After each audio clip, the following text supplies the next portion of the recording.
8h44 na Folha FM, com o Folha no Ar, primeira edição, hoje recebendo o advogado André Barros.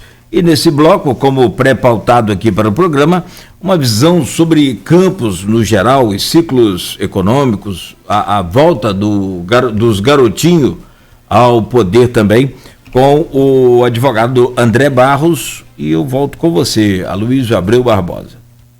Cláudio, engata você a primeira pergunta, por favor. Você já falou o tema, é sobre isso mesmo que a gente tem que tratar. Sim. Essa visão sua de campos, ontem até a gente conversava aqui com um jornalista muito importante, experiente, né, o Luiz Carlos Azedo, e ele falava dos ciclos econômicos, falava da visão externa, né, do potencial de Campos desde, né, o início da história.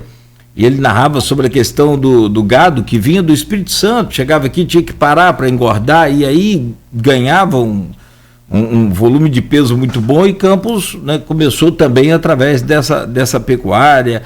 E aí veio a questão dos royalties, o que afastou muito a nossa vocação. Como é que você que está de fora, o André Barros, vê tem essa visão sobre o município, que já foi um dos maiores PIBs aí do país? Campos é o açúcar, o álcool, né? Foi o maior produtor de açúcar do país, de petróleo também. Eu acho que o Campos vive o mesmo drama que o Brasil, né? Quer dizer, eles, para alcançar o objetivo de tomar, né, de assalto a presidência do país, atacaram a Petrobras. A gente sabe de todos os problemas de Campos em relação à questão do petróleo, a queda do royalties, né, a queda da produção, mas na realidade tudo isso está envolvido com a questão do petróleo. E a gente tem quem comanda a economia do Brasil, né, é uma pessoa que a gente pode resumir para ver o nível do economista que está liderando esse país. Ele disse que a festa de empregadas viajando para Disney ia acabar quando o dólar estava, quando o câmbio estava em R$2, né? Ele dizendo que isso ia acabar. Então veja só aí, porque as empregadas domésticas são as mulheres negras, né? A grande maioria das empregadas domésticas do estado do Rio de Janeiro são as mulheres negras. Uma declaração racista. Do ponto de vista econômico, um absurdo, quer dizer, ele deveria até, se as mulheres negras estão conseguindo viajar para fora do Brasil, quer dizer que o poder aquisitivo delas aumentou, isso é muito bom. E aí está aí agora o resultado. O dólar mais de 5, o mais de 5 foi o que ele falou, o Paulo Guedes falou. Quando o câmbio estava a R$2, ele anunciou. Então, eles, para tomarem de assalto a presidência do país, atacaram a Petrobras, atacaram as construtoras, porque eu acho que nós temos que combater a corrupção no Brasil. Eu acho que nós temos... Aliás, nós vimos que a corrupção é apenas... o combate foi um marketing, né, do lawfare da Lava Jato. Agora, se você quer combater realmente a corrupção no Brasil, eu acho que tinha que ser colocado uma pena, a pena que está na Constituição, que é a perda dos bens. A perda dos bens não tem que ser um efeito da sentença, ou a pessoa devolver o que ela roubou. Tinha que ser uma pena, perder 2/3 do patrimônio. Se roubou a saúde, perdeu o patrimônio inteiro. Então, a questão de Campos, ela está na mesma questão nacional. E uma questão nacional importantíssima, que a gente tem que voltar a falar nesse país, e Campos é muito importante, é a reforma agrária. Né? A função social da propriedade. Porque as pessoas agora estão vendo que essas aglomerações e centros urbanos, nessa pandemia, né? Tem muitas pessoas indo fora das grandes cidades. Então, a reforma agrária, que seria a distribuição de terra para a produção de pequenos e médios proprietários, da agricultura familiar, uma produção de alimentação sem agrotóxico. Então, acho que Campos dos Goytacazes também está relacionado diretamente à questão da reforma agrária, né? a distribuição de renda. A gente tem que parar de falar só em crescimento, entendeu? Porque o mundo não aguenta mais essa acumulação terrível de capital. Como é que uma pessoa física tem 100 milhões na conta? 50 milhões na conta? Como é que uma pessoa física é bilionária? Bilionária, isso é um crime contra a humanidade. Uma pessoa física tem 1 bilhão na conta dele, né? Isso é um crime contra a humanidade. Então, a gente tem que agora caminhar esse é um novo mundo, né? Essa nova realidade. A gente tem que caminhar para a distribuição de renda e com a distribuição crescer. Então, Campos vive o mesmo drama que o centro do Rio de Janeiro. No centro do Rio de Janeiro, você vê a miséria, pessoas que estavam na pobreza caíram para a miséria. Então, Campos tem aí uma luta pela moradia, importantíssima, né? A luta pela moradia tem uma ocupação, quer dizer, você tem aí um local com várias pessoas precisando de uma moradia, e você tem lá um programa Minha Casa Minha Vida, e fechado e sem ninguém dentro. Então o pessoal ocupou. Então Campos, tudo isso a gente tem que pensar. Obviamente, a gente tem que fortalecer. Campos tem que estar na luta pelo fortalecimento da Petrobras, contra a privatização, esse processo de privatização da Petrobras. A Petrobras foi tão importante para Campos. Campos e a Petrobras, quer dizer, a defesa da Petrobras, Campos é um dos lugares do país que mais tem que defender a Petrobras. Agora, quem construiu as riquezas de Campos no açúcar foram os negros escravizados, né? Os negros escravizados. Então, nós temos que ter uma política para os pobres, para reduzir a desigualdade social, como está na Constituição, no artigo 3º. Um dos objetivos da República: erradicar a pobreza e a marginalização e reduzir as desigualdades sociais e regionais. E quero fazer uma colocação, um assunto delicado, que merecia um programa inteiro. Nova York tem um produto interno bruto, um PIB, superior ao Brasil inteiro. E Nova York, apesar de ser um estado americano mais rico que o Brasil inteiro, Nova York está legalizando, já legalizou e vai legalizar a venda da maconha, que é o ouro verde. Estados Unidos já legalizou, está vendendo em bolsa de valores. Canadá também. Vários países. Uruguai aqui do lado. Sim, Uruguai é estatal, né? Eu digo isso por quê? Porque uma vez eu fui a Campos, na Marcha da Maconha de Campos, né? Eu sou advogado que fez a representação que garantiu as marchas da maconha no país inteiro. E disse que Campos, porque com a monocultura, inclusive o problema das terras de Campos, né? Porque o cânhamo seria bom para a recuperação da terra, que Campos, pelo clima, Campos seria o lugar mais importante para plantar e desfrutar desse ouro verde, né? Falei isso, e aí isso foi anunciado nas rádios e tudo, né? Tinha gente querendo me bater, tinha gente querendo me abraçar. Mas eu digo isso por quê? Porque onde tinha, nos canaviais, na escravidão, porque a maconha é criminalizada por racismo. Porque quem trouxe esse medicamento que o mundo está descobrindo agora no século XXI foram os negros para o Brasil. Então, nas plantações de cana, tinha plantação de maconha em Campos, que melhorava o solo. Então, Campos... Por quê? Eu digo isso, sabe por quê? Porque eu acho muito esquisito na casa da dona Finazinha... Eu ia falar isso agora. Eu acho muito esquisito na casa da dona Finazinha... Por que aquelas folhas na casa da dona Finazinha? Uma pessoa que é da história de Campos, né? Da história da educação em Campos, eu digo das universidades, né? Dona Finazinha doou, né, seus imóveis para as universidades de Campos. Por que lá tem na casa dela, né, o símbolo da maconha? Então eu quero levantar tudo isso, entendeu? E é isso, quer dizer...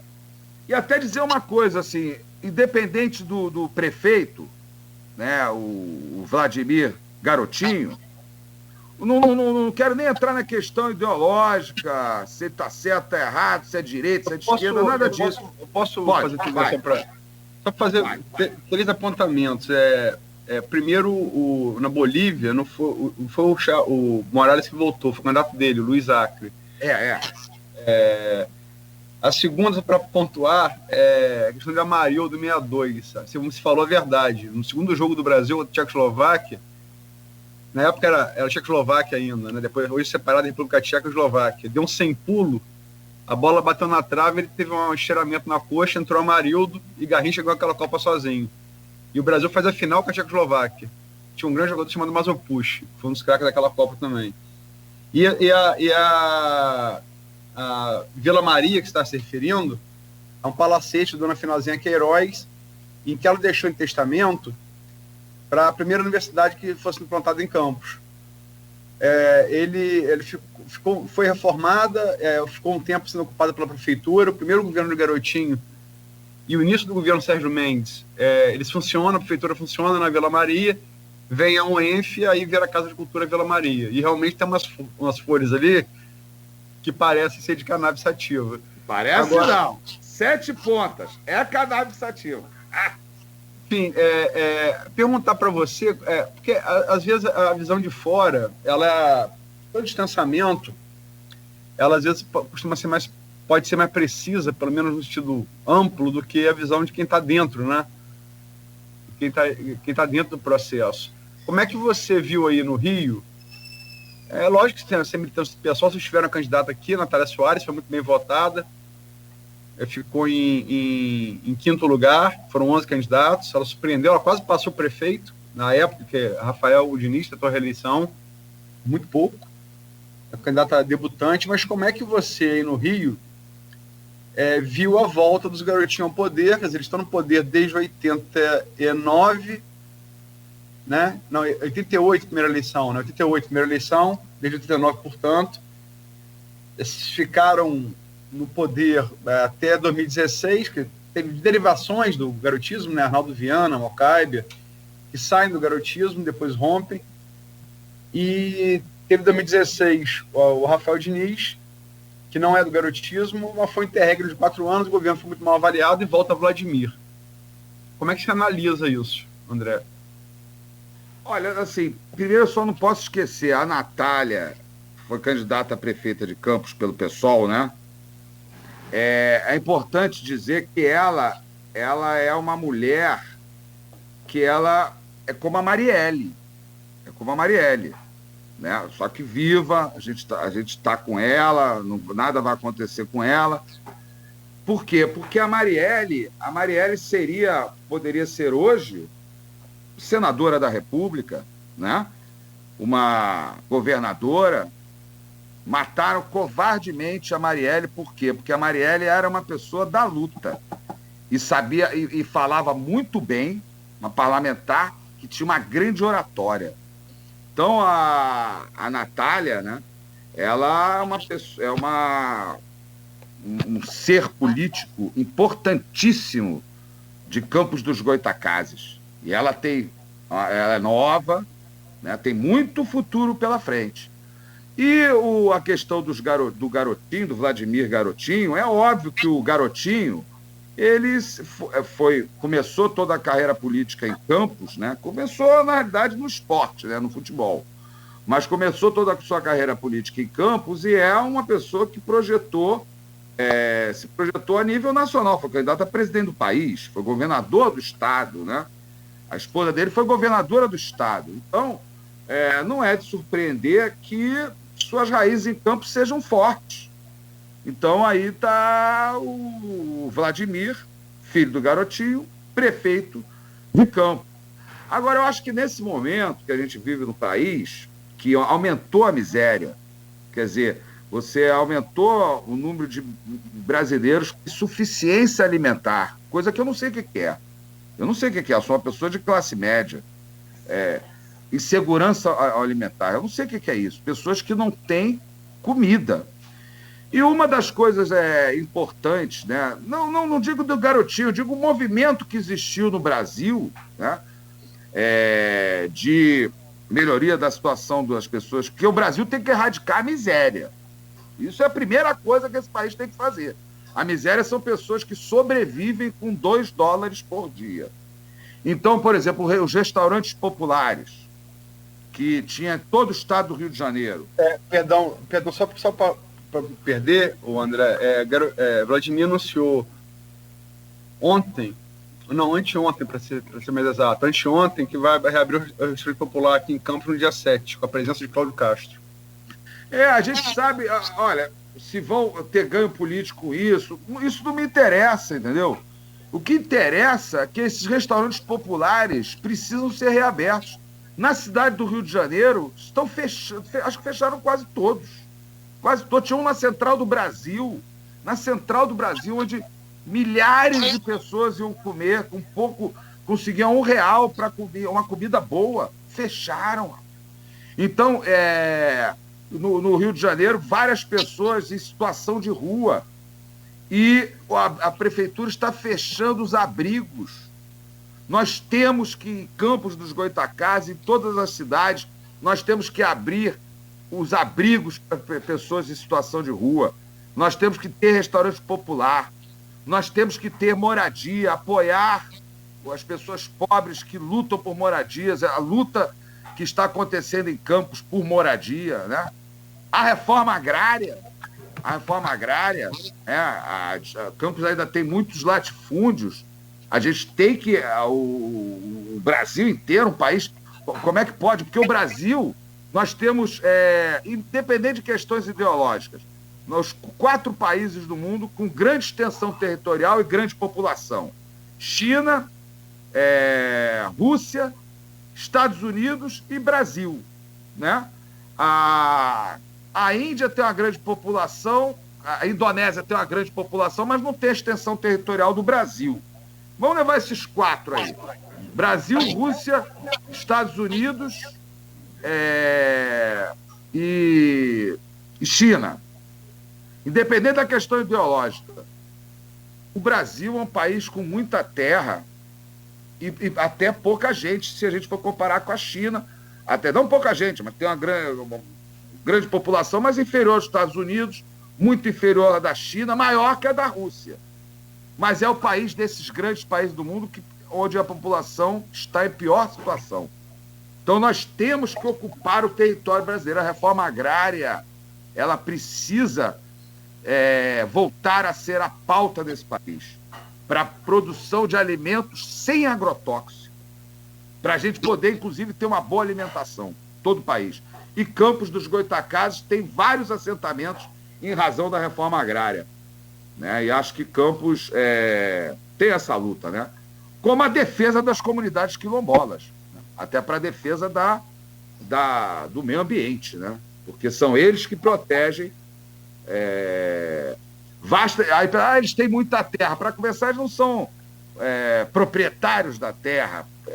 São, na realidade, assim, são grandes extensões históricas, né? São povos tradicionais, povos originários. Eles não estão ali para fazer mansão, piscina. Não, eles têm uma vida em harmonia com a natureza, né? A história das comunidades quilombolas. Então, a gente tem que proteger as comunidades quilombolas. Temos que proteger os povos indígenas para proteger nossas florestas, nossos cerrados, que são eles que protegem. Então, a minha visão de fora, assim, de Campos, está toda nessa aí, entendeu? A gente tem uma tragédia no país, que é o ministro da Economia, que a elite ainda apoia, que é um cara que faz uma declaração dessa, como repetindo, né? Uma declaração racista contra as empregadas domésticas e confirmando o que ele disse, que iria atacar a nossa moeda. Ele atacou a nossa moeda. Quer dizer, você tem que ter uma moeda forte. Você tem que ter uma moeda forte e inclusive, controlar o preço, né? Como é que pode? O cartel do arroz se organizou para aumentar o arroz. O cartel dos supermercados, do feijão. Ninguém fez nada, as autoridades não tomaram nenhuma medida.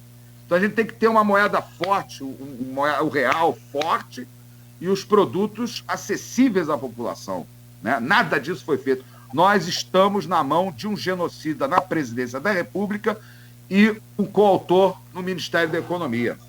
que é o Paulo Guedes, que foi inclusive, também, Paulo Guedes, trabalhou, apoiou politicamente, trabalhou no Chile para o genocida Pinochet, porque ele era da universidade e fazia campanha para o Pinochet.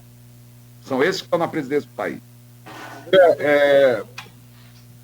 Assim, tentando localizar mais em Campos, para ter essa visão aí de fora, período de 100 dias sempre período emblemático. Depois do segundo reinado de Napoleão ali, se tornou um período emblemático para variar administrações, né?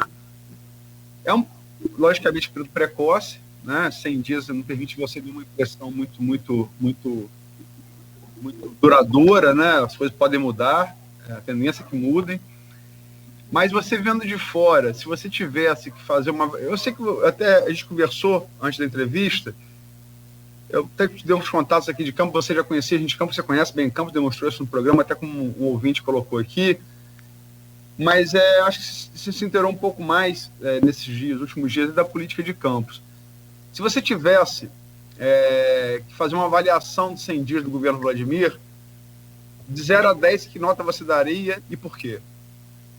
Não, eu não tenho condições de dar uma nota ainda para o governo Vladimir. Não tenho esse conhecimento. Eu quero dizer que Campos ele tem o potencial, está muito conservador, a Câmara dos Vereadores do Campos, muito conservadora. E na realidade, eu acho que essa medida, por exemplo, do restaurante popular, a reabertura do restaurante popular, seria um ponto positivo para o prefeito. Porque eu acho que a gente está no momento no país, a gente tem que priorizar a questão da fome, da miséria. Essa que é. Agora, do ponto de vista da ocupação de moradia, que ele inicialmente se posicionou contra a ocupação que está acontecendo agora em Campos, né? Isso foi ruim, isso foi um aspecto ruim. Mas eu não tenho condições ainda de dar uma nota nesses 100 primeiros dias. Eu levantei um ponto positivo, que é o restaurante popular, e um ponto negativo, que é a moradia, né? A moradia é uma questão importantíssima. Quer dizer, a pessoa que tem uma moradia, ainda mais na pandemia, né? É uma situação completamente diferente de uma pessoa, por exemplo, não teve uma lei nessa pandemia sobre a questão dos aluguéis. Eu digo a classe média. Os aluguéis. Proprietários aí, pessoas que têm 40 imóveis, não tiveram a dignidade de ao menos, reduzir, ir para metade do preço. Poderia ter. Na Europa tiveram leis em questão de locação, né? Então, a questão da moradia é uma questão importantíssima. Então, eu levanto, em relação ao prefeito, um aspecto positivo e um aspecto negativo, que é essa questão da moradia em Campos, que ele tem que apoiar os pobres, a ocupação e a moradia, a luta pela moradia. Você veio falado, eu até anotei aqui para lembrar, eu acabei esquecendo. E é uma coisa relevante, não dá para esquecer. A ocupação que você se refere, né, ela ocorre nos conjuntos habitacionais, no Horizonte 1, 2 e 3. São 772 casas ocupadas. A Defensoria Pública de Campos, o defensor Lúcio Campinho, ele conseguiu inicialmente impedir que as famílias fossem retiradas, inclusive se baseando em matérias feitas pela Folha da Manhã. Mas ontem teve a decisão judicial da Justiça Federal anunciada que eles têm até o dia 1º de maio para saírem de lá. Só para localizar né, o que está falando, né, ali no Novo Horizonte. Você quer emitir alguma opinião sobre isso, para fechar? Não, olha só, eu quero omitir sim, olha que é um absurdo isso. Quer dizer, Por quê? Porque essas pessoas que ocuparam essas moradias, né, muitas cadastradas, inclusive moradias que elas já estavam cadastradas para receber moradia naquele local. Isso aconteceu no país inteiro, né? Isso aconteceu no país inteiro, o cadastramento do Minha Casa e Minha Vida, né? E aí, a pessoa sem moradia, olhando a casa dela lá dentro, e aí eles não abrem, né? Esses locais, dizendo que falta luz, falta água, não sei o quê, o cara tá na rua, sem lugar para morar. E tá vendo a casa dele, a minha casa tá ali dentro, ó. Não, tá fechado porque não tem luz, não sei o quê. A pessoa ocupou. Então, e como é que pode, porque uma operação dessa de reintegração de posse vai juntar polícia, vai juntar guarda municipal, vai ser a festa, vai ser a propagação mais ainda da pandemia, né? E na minha visão, é ilegal, né? E novas medidas devem ser tomadas, né? Recursos devem ser tomados em relação a isso. Porque, inclusive, você teria que citar um por um. Cada moradia teria que ser citada. Eu quero ver como é que eles fizeram isso, uma decisão para chegar e despejar todo mundo. Se isso fosse do Leblon, já pensou? Chegasse lá, nós vamos despejar o prédio inteiro. Isso não existe.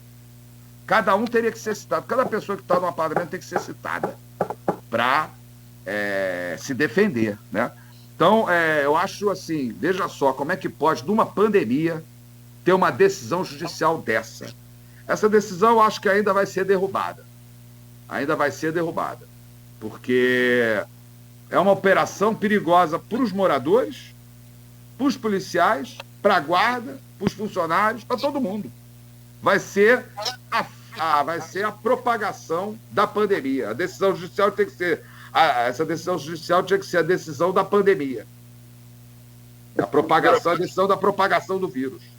A decisão da primeira vara federal de Campos, só para informar.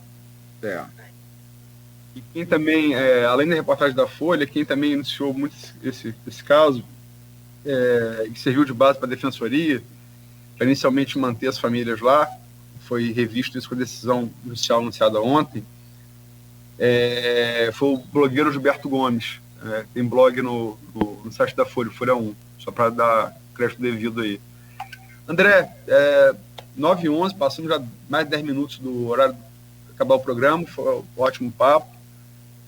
Te agradecer e abrir para você se despedir aí do ouvinte e do telespectador pelo streaming. Aloysio, Cláudio, eu só tenho a agradecer a vocês por esse convite, por esse papo, e dizer com toda sinceridade, assim, porque eu vou a Campos desde criança, entendeu? E eu adoro Campos e acho o nome uma das cidades com o nome mais bonito do mundo, né? Campos dos Goitacazes. Eu acho lindo esse nome, eu acho lindo, sinceramente. Campos dos Goitacazes, que magnífico, entendeu? Tão bonito, e para mim é uma honra, e toda vez que vocês me chamarem, eu vou acordar cedo, entendeu? Para tomar meu café mais cedo e estar aqui com vocês, para mim foi magnífico. Passou rápido, né? Muito rápido. Muito obrigado. E vamos a Campos, né? Eu já fui a Campos várias vezes e adoro ir a Campos, entendeu? Adoro. Aliás, foi uma honra. Muito obrigado. Tem convite aqui da Dona Noêmia para você tomar café lá com ela lá. Eita! Dá um beijão na Dona Noêmia. Tá certo, então. Um abraço também, agradecemos aí mais uma vez a você, André. Obrigado pela atenção, pelo carinho.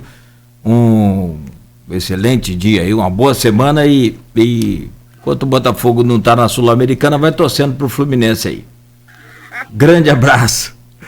Bom dia para você, querido. Que aí vai diminuir esse sofrimento seu. Vai torcer pro Fluminense. Hoje eu quero terminar saudando, agradecer ao André pela entrevista e saudando o vitorioso futebol carioca, que nos últimos 3 anos conquistou 9 títulos, né? Aí, o Botafogo 0, o Fluminense 0, o Vasco 0, o Flamengo 9. Tem que aturar. Então, são os fatos, né? Como o filho Vinícius Guimarães não consigo vestir meu fato, sua excelência o fato. Mas o futebol carioca, tô falando do futebol carioca. Vocês fazem parte do futebol carioca. Tá vendo? Bom, e não adianta secar que o Flamengo não tem jeito. Quando você chega no outro dia, ele vira o jogo de 4. Aí não dá. Olha aqui, um grande abraço para o meu caro doutor André, mais uma vez, obrigado. Agradece a esposa aí também. Tenha um bom dia, né? Fique atento aí com o uso de máscara, álcool em gel, distanciamento, como você está sempre fazendo. Um grande abraço. Bom, Aloysio, só para fechar aqui o programa, quem me mandou aqui um convite, e é extensivo a todos, inclusive, né, ao André, não é? Quem quiser acessar aí nas redes sociais, aqui que a gente vai divulgar, é o professor Hamilton Garcia. É verdade. Os cursos de graduação em Ciências Sociais e Administração Pública convidam toda a comunidade para a aula inaugural de 2021, com o tema Desenvolvimento, Desigualdade e Sustentabilidade. Como virar o jogo? Participação lá do professor José Luiz Oreiro, da Economia, né, da UNB, debatedor professor Marlon Ney, também da UENF, participações aí do professor Alcimar Chagas, né, e professor Roberto Dutra, também UENF. E o mediador é o professor Hamilton Garcia. Agora, acho que o acesso é pelo YouTube, e aí você vai dar um busca aí lá no YouTube e a gente vai postar isso aqui também em nossas redes sociais aqui da Folha FM para você achar o canal certinho para acompanhar essa aula inaugural. Ok, Luiz? Muito bem lembrado, Cláudio, uma grande iniciativa do Hamilton, da UENF, né? Uhum. 11 professores da UENF também, recebe professor da Universidade de Brasília, UNB, o Oreiro, mas outros professores da UENF envolvidos, o Roberto Dutra, sociólogo, o Hamilton, cientista político, o economista Alcimar Chagas. Uma iniciativa muito importante e felicito aí a UENF e ao Hamilton pela iniciativa. E lembrar que a gente amanhã está trazendo aqui a historiadora Rafaela Machado para falar um pouco da história de Campos, que a gente falou aqui hoje sobre o Goitacá, sobre futebol. Amanhã a gente vai ter literalmente uma aula aqui, de maneira didática, por óbvio, com a historiadora Rafaela Machado. Se Deus quiser, né? A partir das 7 horas da manhã. Mais uma vez, obrigado, André. Luiz, bom dia, obrigado, e até amanhã às 7 horas da manhã com mais um Folha no Ar, primeira edição. Oferecimento dos laboratórios Plínio Bacelar e Proteus, Engenharia de Segurança, Medicina do Trabalho e Consultas Médicas. Amanhã às 7 tem mais e você segue ouvindo, é claro, a Folha FM.